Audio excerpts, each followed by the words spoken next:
Olá, sou a professora Valquíria e estamos na primeira quinzena de agosto de aulas online. Para o 8º ano, iremos trabalhar a habilidade do ensino fundamental do 8º ano de ciências número 13, que está presente nas páginas do livro didático de vocês, entre as páginas 192 e 207. Aqui, basicamente, iremos fazer uma revisão do que já foi visto no 6º ano, quando vocês aprenderam sobre a Terra e o Universo. A cosmetologia é o ramo da ciência que estuda o universo como um todo, analisando sua origem, sua composição, seu funcionamento e sua evolução. Nós não conseguimos observar diretamente todo o universo. Com isso, a cosmetologia depende da construção de modelos como base para podermos observar e deduzir. Os primeiros modelos criados sobre o aspecto e o funcionamento do universo eram feitos com base em observações do Sol, da Lua e de estrelas no céu noturno. Eram observados também fenômenos como as estações do ano, os eclipses e outros. Porém, com o desenvolvimento e o avanço da matemática, da ciência e das novas tecnologias, os modelos cosmológicos passaram a ser submetidos a testes rigorosos. A informação que temos hoje é de que a Terra é um dos 8 planetas que giram ao redor do Sol, compondo o Sistema Solar. Existem bilhões de outras estrelas e planetas na nossa galáxia, que é chamado de Via Láctea. Estudos recentes estimam que o universo abriga mais de 100 bilhões de galáxias de diferentes tamanhos e formatos. Durante a maior parte da história da humanidade, acreditava-se que a Terra tivesse um papel muito especial ocupando o centro do universo. Um dos primeiros modelos cosmológicos conhecidos foi proposto pelo filósofo e astrônomo grego Anaximandro, que estabeleceu 3 ideias básicas. Ele dizia que os corpos celestes realizam movimentos circulares ao redor da Terra e que a Terra se mantém imóvel em equilíbrio no espaço e não está apoiada sobre nenhum outro corpo. E os corpos celestes não estão no mesmo plano, uns ficam na frente de outros.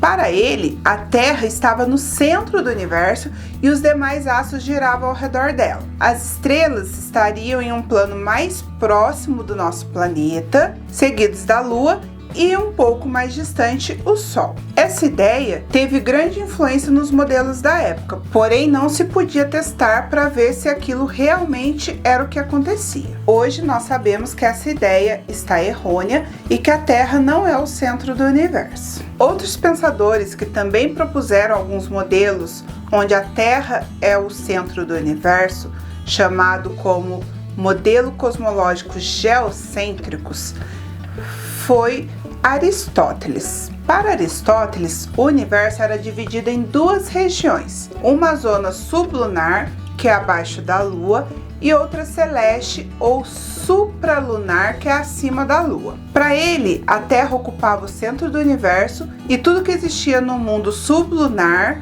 ou seja, abaixo da Lua, era basicamente de combinações de 4 elementos: terra, água, ar e fogo. No mundo celestial, os corpos eram compostos por um 5º elemento, o éter. Segundo a visão de Aristóteles, os corpos feitos de éter descreviam apenas movimentos circulares perfeitos ao redor da Terra. Para ele, tudo que existia no mundo celestial era perfeito, eterno e imutável, ou seja, não se modificava. De acordo com ele, meteoros e cometas se moviam de maneira aparentemente aleatória porque estavam na atmosfera e, portanto, na zona sublunar. Porém, o modelo proposto por Aristóteles continha uma série de informações não explicadas, porque naquela época não havia instrumentos que possibilitassem a observação direta dos astros.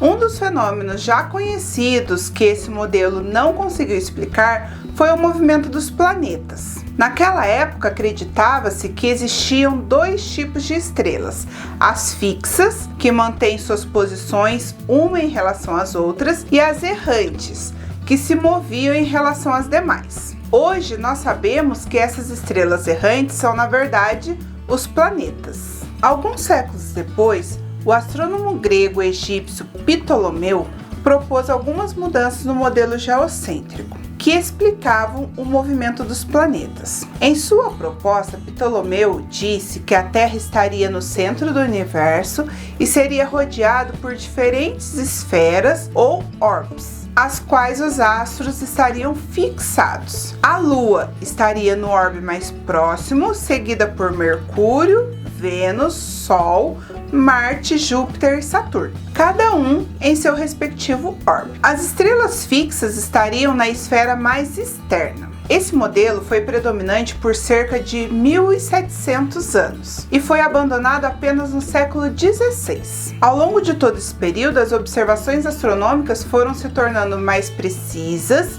e com isso as falhas no modelo de Ptolomeu foram ficando cada vez mais evidentes. Em 1543, o astrônomo polonês Nicolau Copérnico publicou a obra sobre as revoluções das esferas celestes. Nessa obra, ele afirmava que os planetas, inclusive a Terra, movem-se ao redor do Sol. Essa foi uma proposta meio ousada para a época e substituiu o pensamento geocêntrico pelo heliocêntrico, onde o Sol está no centro. Naquela época, porém, a Igreja tinha grande influência política na Europa e defendia o modelo geocêntrico de Ptolomeu. As ideias de Copérnico, portanto, desafiavam o poder dominante e a Igreja reagiu, tornando o modelo heliocêntrico ilegal por séculos. Apesar de o heliocentrismo já ter sido proposto antes, Copérnico foi quem conseguiu explicar de maneira mais robusta os fenômenos que eram observados no céu, empregando inclusive argumentos matemáticos. Mesmo proibidas pela Igreja,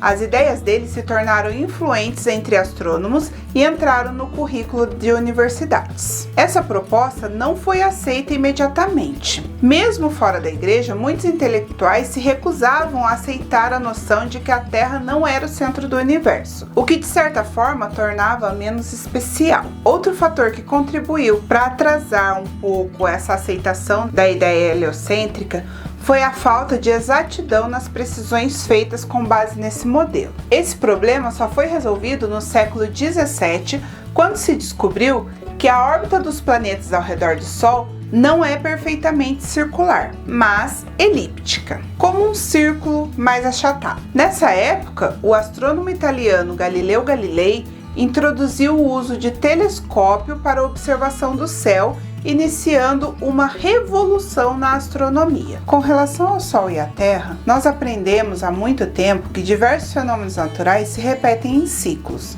como os períodos de calor ou de frio, de chuva, de seca, de cheias, de estiagem, entre outros fenômenos. Muitos povos notaram que a capacidade de entender esses ciclos era, de certo modo, uma forma de prever o futuro. Conhecer os ciclos na natureza permitia, por exemplo, escolher as melhores épocas para plantar e colher, ou se preparar para a chegada do período de chuvas. Há milhares de anos, a observação do céu se mostrou uma maneira segura de contar a passagem do tempo e de antever os ciclos da natureza. O movimento aparente do Sol no céu, produzindo o dia claro e a noite, seguia um padrão evidente e confiável. A Lua, que é o segundo astro mais brilhante no céu depois do Sol, também seguia um padrão em seus movimentos aparentes. Essas e outras observações permitiram a diversos povos dividir o tempo em intervalos diferentes, como dias, semanas, meses, estações e anos. O movimento de rotação da Terra é responsável por produzir o movimento aparente do Sol no céu, originando os dias claros e as noites. Nesse movimento, a Terra gira ao redor de si em seu eixo imaginário, que atravessa os polos norte e sul. Devido ao movimento de rotação, o Sol, as outras estrelas e a Lua sempre nascem no lado leste e se põem no lado oeste do horizonte. Ao longo do dia claro, o Sol percorre um caminho curvo no céu, descrevendo um arco de leste para oeste. Esse é um movimento aparente, pois quem se move na realidade é a Terra. O percurso diário do Sol no céu muda ao longo do ano, seguindo um padrão. No verão, ele percorre arcos maiores, No inverno, o percurso do Sol no céu são menores, mais próximos do horizonte. O céu noturno também muda ao longo da noite. As estrelas descrevem um caminho circular no céu de leste para oeste e parecem se mover todas juntas de uma maneira ordenada. Muitas estrelas são visíveis apenas em certos períodos do ano, aparecendo e deixando de aparecer,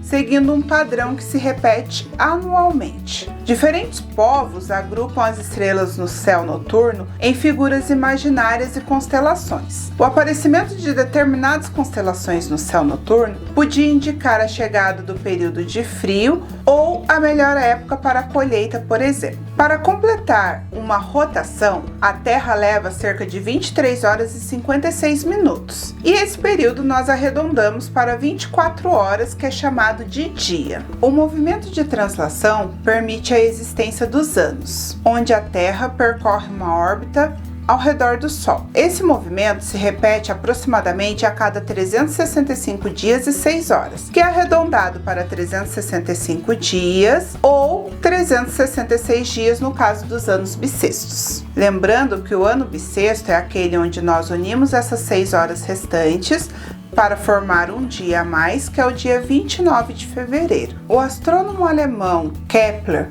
demonstrou que a órbita da Terra, assim como as órbitas de outros planetas do Sistema Solar, não é perfeitamente circular, mas levemente elíptica. O plano em que essa elipse está inserida é chamada eclíptica.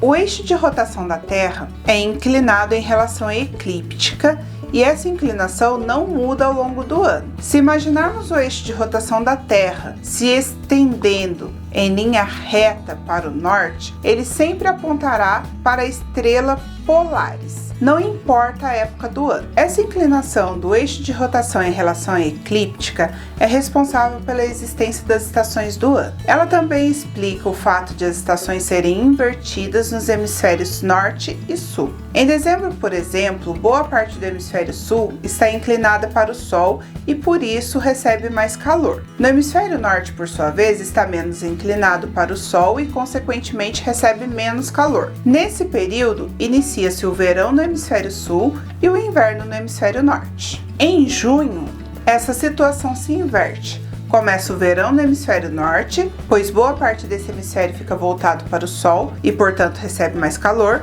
Enquanto isso, inicia-se o inverno no hemisfério sul. Os dias do ano em que se inicia o verão em um hemisfério e o inverno no outro são chamados de solstícios. Em março, inicia-se a primavera no hemisfério norte e o outono no hemisfério sul.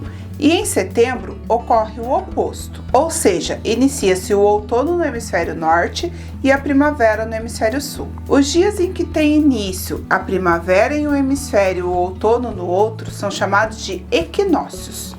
Nos equinócios, ambos os hemisférios recebem a mesma quantidade de calor do Sol. Além disso, a noite e o dia claro têm a mesma duração. O solstício de junho ocorre por volta do dia 21. Nesse período, o hemisfério norte está mais voltado para o Sol e recebe mais luz que o hemisfério sul. Nessa data, inicia-se o verão no hemisfério norte e o inverno no hemisfério sul. O equinócio de setembro ocorre por volta do dia 22. Nesse período, os dois hemisférios recebem a mesma quantidade de raios solares e a duração da noite é igual à do dia claro. Inicia-se então o outono no hemisfério norte e a primavera no hemisfério sul. O solstício de dezembro ocorre por volta do dia 21. No hemisfério sul, que está mais voltado para o Sol e recebe mais luz que o hemisfério norte, se inicia o verão. Já no hemisfério norte, inicia-se o inverno. O equinócio de março ocorre por volta do dia 20. Os dois hemisférios recebem a mesma quantidade de luz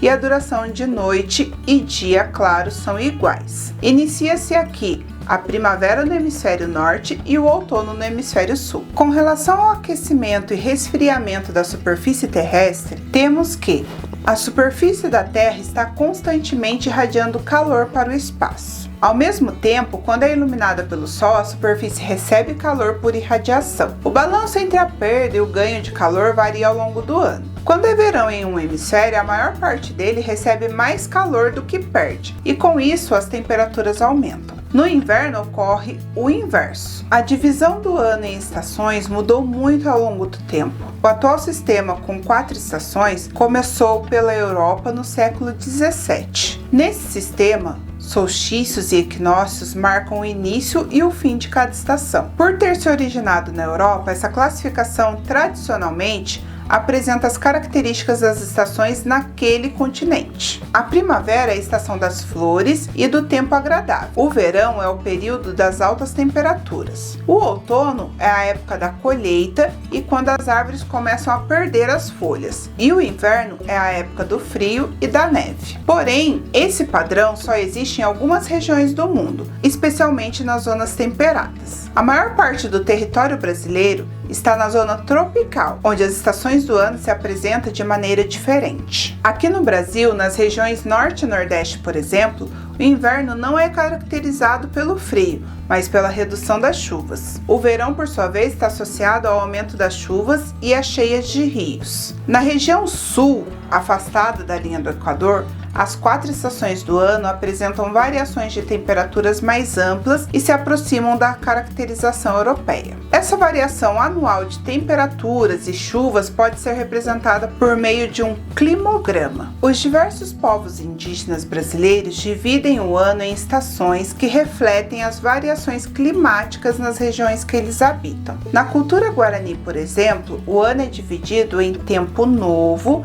que corresponde à primavera e ao verão, e em tempo velho, que corresponde ao outono e ao inverno. O tempo novo se inicia no equinócio de primavera e o tempo velho no equinócio do outono. Para identificar essas datas, os indígenas guaranis analisam o nascer ou o pôr do sol. Nos equinócios, o sol nasce exatamente sobre o ponto cardeal leste e se põe no ponto cardeal oeste. Outra forma de dividir o tempo empregada por povos indígenas baseia-se nas constelações que estão visíveis em cada época. A constelação da Ema, por exemplo, aparece no céu na segunda quinzena de junho. No sul do Brasil, seu aparecimento é associado à chegada do frio. No norte, ele marca o início da estação seca. Já a constelação do Homem Velho, que aparece em dezembro, sinaliza a chegada das altas temperaturas no sul e o período chuvoso no norte. Essa foi a nossa aula da primeira quinzena de agosto.